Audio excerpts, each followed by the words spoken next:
Hey guys, and welcome back to this channel. In this video, I'll be showing you guys how you can remove text on videos, like in videos in CapCut PC.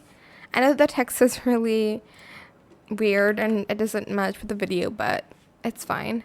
So go to mask and go to rectangle, and you're going to try to get like a bit on like this top here.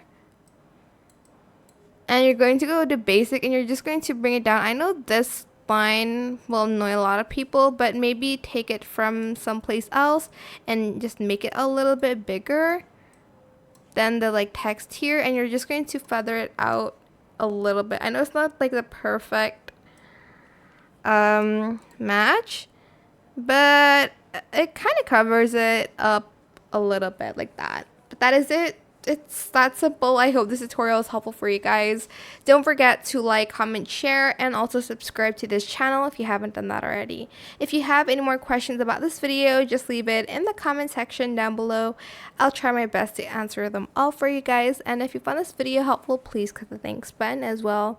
That is it. Thank you so much for watching. Bye!